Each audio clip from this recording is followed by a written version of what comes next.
Imagine an invisible thread connecting a bizarre string of shipwrecks in 1829, the specific scent of your body odor, and like the exact weather on the night you were conceived. It's quite a list. Right.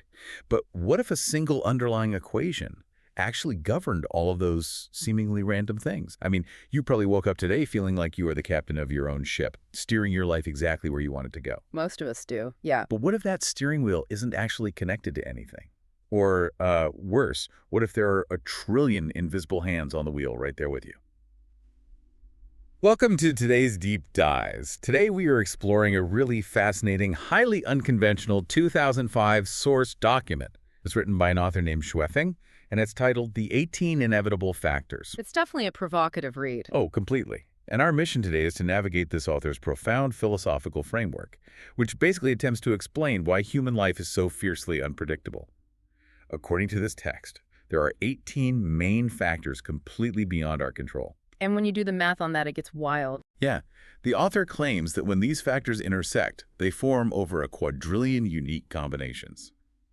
Because of that math, he says no two people in 10,000 years will ever share the exact same life path.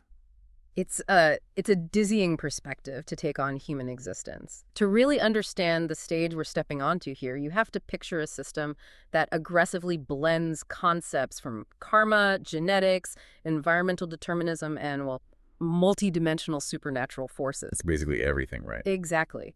And we should clarify, we're looking at this today not to debate its scientific validity or its theological truth, but just to explore its internal machinery. We're impartially reporting on the text to understand its intricate philosophical ecosystem.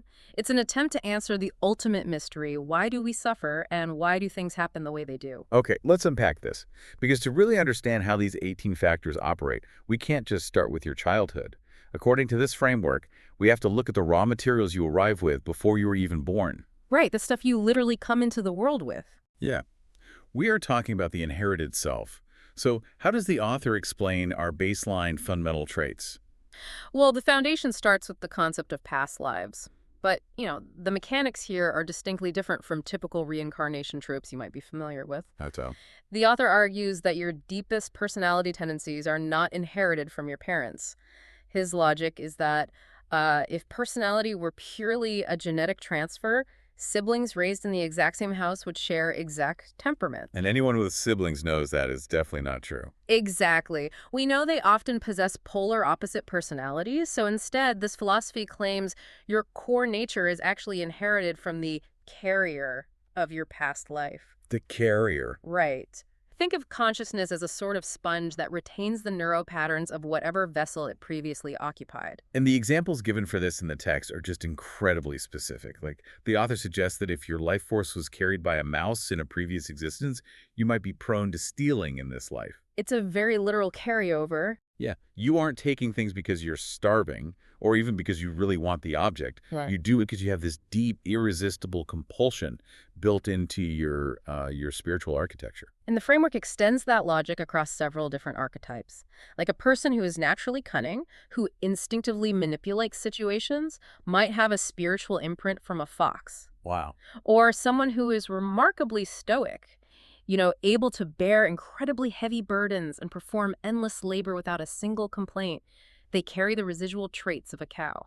That's fascinating. Yeah. The author even categorizes famous historical figures based on which dimensional space or world their life force originated from before taking human form. It's a very comprehensive system. It is. So Yeah. you show up on Earth with this pre-existing personality software, but you also inherit physical traits and, like, baggage from your human ancestors. Yeah. And I found it really interesting that the author doesn't just focus on eye color or height. No, he goes somewhere much more specific. He points specifically to body odor.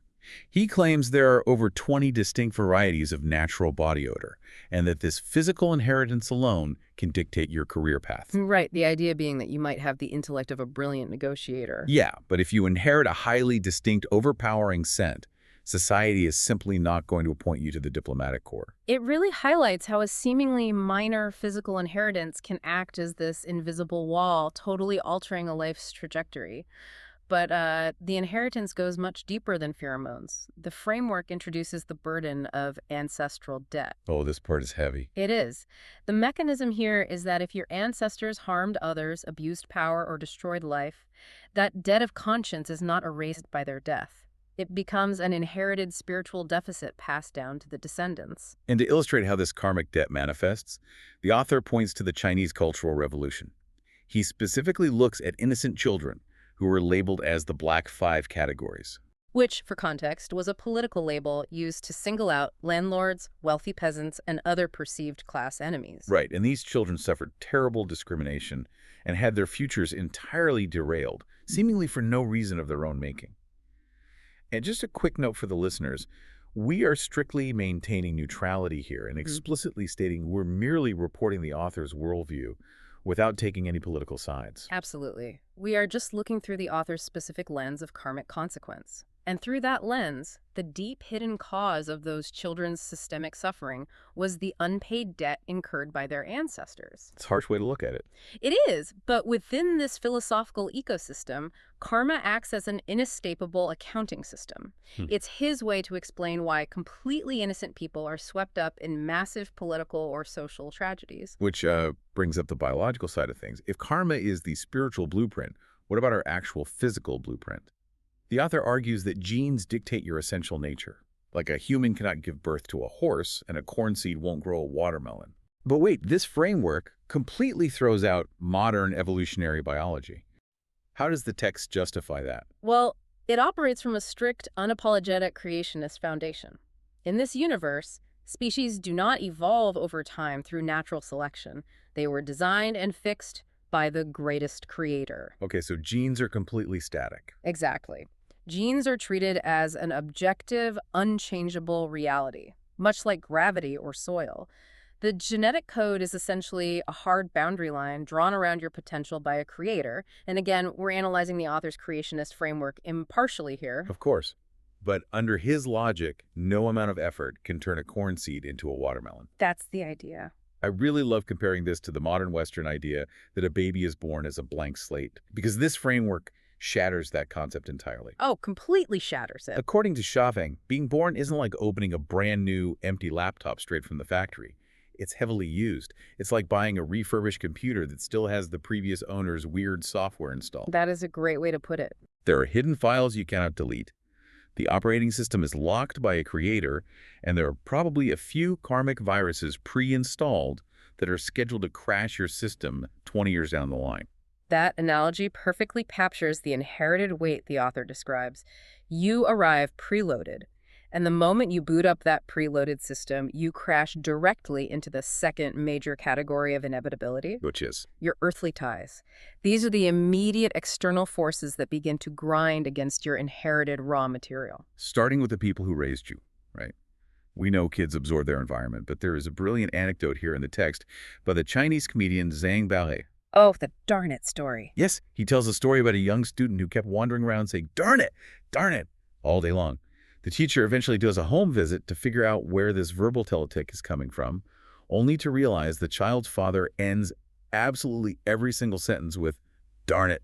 It is a simple but really effective demonstration of unavoidable osmotic mimicry. You just cannot help but absorb the behavioral rhythms of your parents. Yeah. But the framework scales that up from the living room to the entire society. The specific historical era you were born into acts as a massive invisible current. The author observes the sharp contrast between the values of the Mao Zedong era and the subsequent reform and opening up era in China to make this point.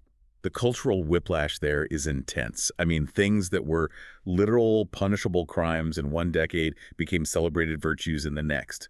Again, presenting these historical contrasts neutrally as the text's observations. Right.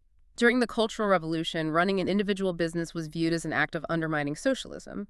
But decades later, it became recognized as a vital supplement to the national economy. Totally flipped. Or having overseas connections that used to bring suspicion and disaster upon a family. Later, it transformed into a coveted point of pride and opportunity. The underlying philosophical argument here is that the era you inhabit sweeps you along its specific moral and economic currents, entirely independent of your personal merit or desires. And local geography plays into this just as much as macro politics. The author shares this memory of growing up near the Yellow River. His community would regularly go to the temple to worship the Dragon King. Right, a local deity. Yeah, but they didn't do this out of some abstract theological debate. They lived near a wildly dangerous river. They needed the Dragon King to bless them so they wouldn't drown while swimming or fishing. The literal ground under your feet and the dangers it presents shapes your spiritual survival strategy from day one. If we connect this to the bigger picture, these earthly ties, your family's verbal picks, the shifting political economy, the river running through your town, they represent the relentless daily friction of the material world. You are permanently tethered to the environment and the people around you. And that makes total self-management impossible. Precisely.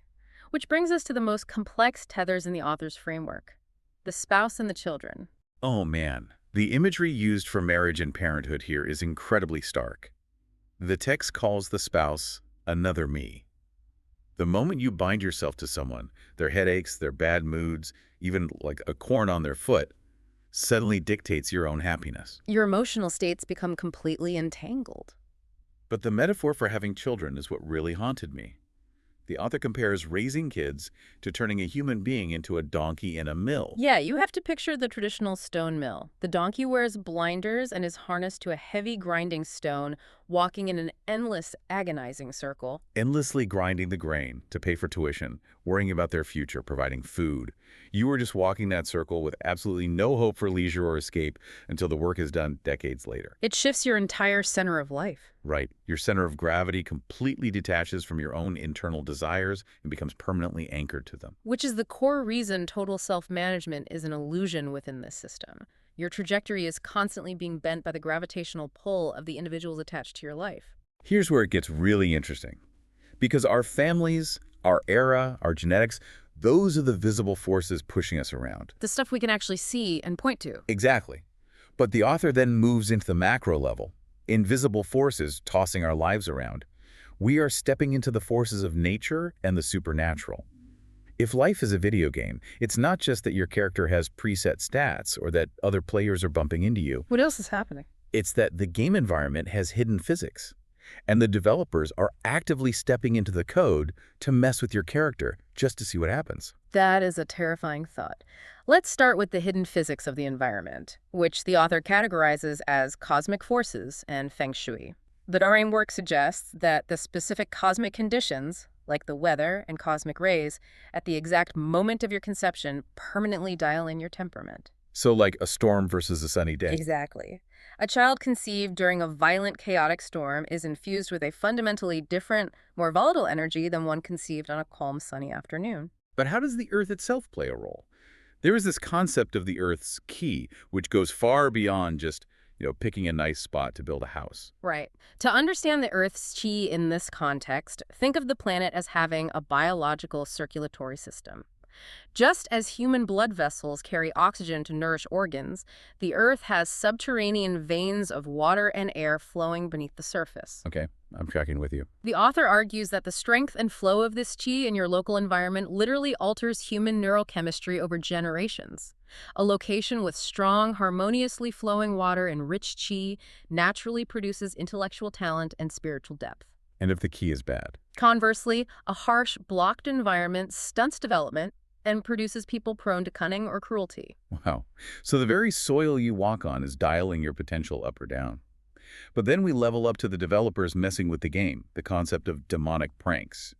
This suggests that high-level life forms from other dimensions are actively interfering with humans. But why do they even care about us? Well, the author posits that these higher dimensional beings sometimes interfere to punish human hubris, but often they do it simply because they are bored and find our struggles amusing. Just for fun. Yeah, and the historical anomalies the author curates to prove this are statistically baffling. Well, the 1829 shipwreck story is the perfect example of this. It's crazy. A British ship wrecks on a rock, the crew survives, a second ship comes along and saves them. Then that second ship wrecks. It's going. A third ship rescues the combined survivors, and shortly after, it catches on fire. They abandon ship, get rescued by a fourth vessel, which then promptly sinks in a storm. Finally, a fifth ship pulls them from the water and hits a reef. It's absurd. 5 consecutive shipwrecks involving the same original crew in under 2 weeks, and incredibly, not a single person died. The author looks at the mathematical impossibility of that sequence and concludes it is a multidimensional demon having a laugh at our expense. When you look at extreme statistical clustering like that, the framework argues it is the footprint of supernatural interference. Another prominent example cited is the Pharaoh's Curse. Right, the museum director. Yes. The author notes the case of a Cairo museum director who publicly mocked the idea of mystical protection over the mummies. Within 4 weeks of that boastful declaration, he died suddenly. This leads to a very specific operational warning within the text regarding human arrogance. I found this warning so practical yet terrifying. The author explicitly cautions against bragging about your health. If you quietly think to yourself, I feel healthy today, you are safe. But don't say it out loud. Right. The moment you verbalize it and boast, I am incredibly healthy, I never get sick, you vibrate at a frequency of arrogance. You're essentially ringing a dinner bell for a demonic prankster, inviting them to strike you down with an illness just to teach you a lesson in humility. It functions as a profound caution against assuming you sit at the top of the cosmic food chain. And the author scales this concept of multidimensional interference up from individual pranks to massive global catastrophes under the category of celestial changes. Oh, heavenly wars. Exactly. The argument here is that earthly events are dictated by wars occurring in higher heavenly dimensions, which spill over and cast a dark shadow onto the earth. The way the framework recontextualizes World War II is entirely unexpected. The author weaves in Nostradamus predicting the war and then integrates calculations made by Jehovah's Witnesses. And just to remind the listener, these are the theological interpretations contained in the source material, not historical endorsements by us. That's a crucial distinction. Based on specific interpretations of the Book of Revelation, the theology driving Shuofeng's text adopts the calculation that a massive heavenly war culminated in the year 1914. The timeline where Satan and his forces were defeated and physically cast down to our earthly dimension. Right. And within the mechanical logic of this universe, the arrival of these wrathful, high-level entities on Earth was the direct, invisible cause of the horrors of World War II. The systemic violence wasn't just geopolitics, it was a multidimensional purge. That's a heavy claim. It is. The author argues that specific groups, such as Jews, Christians, and Buddhists, were heavily targeted during that era because, in the cosmic narrative, they were either historical enemies of Satan or had betrayed him in higher dimensions. So the geopolitical conflicts we read about in history books are just the surface-level tremors of a massive, unseen dimensional earthquake.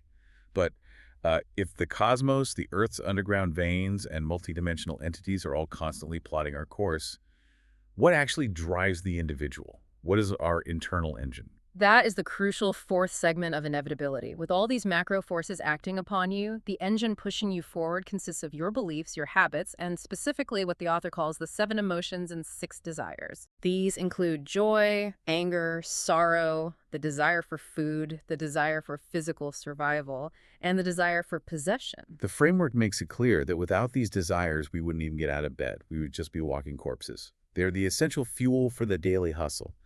But the one desire that really caught my attention was the desire to excel. Oh, the need to stand out. Yeah. Yeah. It's this deep, agonizing need for societal validation.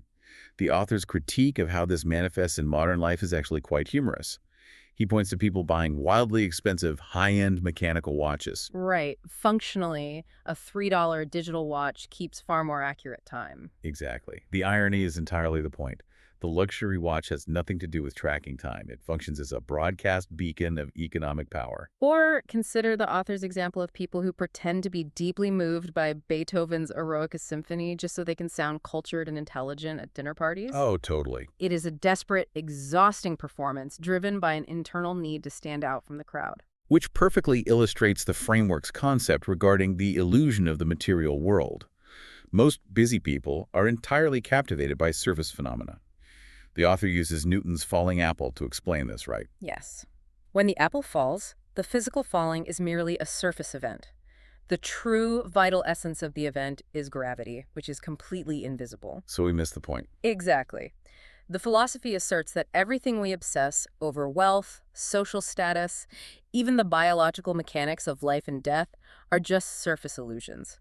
They are the falling apple, distracting us from the invisible machinery of karma, demons, and cosmic law operating behind the curtain. Because we cannot see that machinery, we are constantly shocked by what the framework calls sudden changes or mutations. We look at a horrific car crash or a sudden aggressive disease and call it a tragic random accident. But random chance does not exist in this ecosystem. These sudden events are the inevitable result of quantitative accumulation finally reaching a critical breaking point. The analogy provided for this mechanism is chilling. Imagine a commercial airplane crash.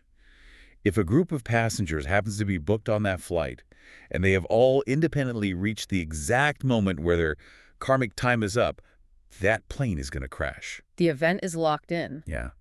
The surface mechanism, whether it's an engine failure, a lightning strike, or pilot error, will manifest to fulfill the requirement. But wait. If there is just one person booked on that flight whose karmic time is not up, the universe is forced to intervene. It has to. That person will miraculously get stuck in unexplainable traffic, or they will suddenly realize they left their passport on the kitchen counter, causing them to miss the flight. The inevitability is compared to a bullet resting in the chamber of a gun. Once the trigger is pulled and the firing pin strikes, that bullet cannot suddenly decide to stay inside the barrel for a few more seconds. It's mathematically forced to exit. Yes. When the accumulated factors of karma, environment, and cosmic timing align, the resulting event is mandatory. Which makes me wonder, how does anyone navigate a universe this rigidly plotted? The steering mechanism, limited as it is, comes down to belief. Belief is positioned as the ultimate navigator of life. Whatever core concept you place your faith in forms your baseline psychological state. That state dictates your daily actions, which slowly carve out your path. Give me an example. Well, if your absolute belief is that money is God, you will exhaust your life force swimming in the turbulent river of commerce. If your absolute belief is anchored in a future spiritual life, you will bypass commerce to focus entirely on accumulating spiritual merit. Every listener has to ask themselves, what is the specific, invisible gravity driving your personal hustle? That brings us to the ultimate glaring question raised by this entire deep dive. If absolutely everything we've unpacked today is inevitable, if my underlying personality is dictated by a past life mouse, my career ceiling is capped by my ancestors' karmic debt, my daily energy is siphoned off by my children grinding at the mill, and a multidimensional demon might sink my boat just because it's bored. It sounds bleak when you list it all out. Right. Why should I even bother getting out of bed tomorrow? Should we all just throw our hands up, resign ourselves to fate, and stop trying? It is the most natural, logical conclusion a person could draw from learning about these 18 factors, but it is emphatically not the author's conclusion. Okay, so what is the conclusion? The philosophy executes a powerful pivot at the very end. The argument is that you cannot simply sit around and wait for fate to happen to you. Because your physical body exists in this material reality, you remain subject to the friction of these trillions of intersecting combinations. You still have to eat, you have to work, and you must interact with society. However, there is a singular loophole in the architecture of inevitability. A loophole in a mathematically perfect system. Yes. The loophole requires you to truly understand the rules of the universe. Once you train yourself to see the invisible gravity instead of just staring at the falling apple, you unlock the ability to use your subjective initiative. You can actively practice and cultivate your mind. So the goal is to systematically shift your awareness. The stated ultimate goal of this cultivation is profound. You are trying to move your consciousness out of the kingdom of necessity, the realm where you are nothing more than a silver pinball bouncing helplessly between the bumpers of these 18 factors. Okay, and move into what? By deeply understanding the mechanics of your own desires, shedding your desperate attachments to material validation, and escaping the constraints of the earthly elements, you enter the kingdom of freedom. You achieve a perfected human nature that transcends the game entirely. We have journeyed through an incredibly dense, wildly complex framework of reality today. But I want to leave you, the listener, with a final thought to mull over a question that builds on Sue Thing's philosophy, but isn't directly answered within it. What's the thought? Think back to that refurbished laptop analogy. You and I are preloaded with past life tendencies, ancestral debts, rigid genetic codes, the osmotic influence of our parents, the invisible currents of our era, and the relentless desires of our own bodies. Now, imagine you actually pull it off. You achieve the goal. Right? Imagine you dedicate your life to cultivation and achieve this highest goal of entering the kingdom of freedom. You successfully strip away all 18 of these inevitable factors. You delete the ancestral software. You quiet the 7 emotions. You sever the earthly ties to your society, and you step completely outside the pull of cosmic forces and demonic interference. A total reset. Yeah. If you painstakingly remove every single one of those external and internal factors that currently defines your daily struggles, your unique joys, your weird quirks, and your ambitions, what is actually left? If you become that perfectly free, unburdened entity completely untouched by necessity, would the being left behind still be the you that you know today? That is the ultimate terrifying paradox of total freedom. To escape the factors that control you, you might have to abandon the very things that make you human. Thank you for joining us on this deep dive into the invisible forces shaping our lives. Keep questioning the steering wheel and stay curious.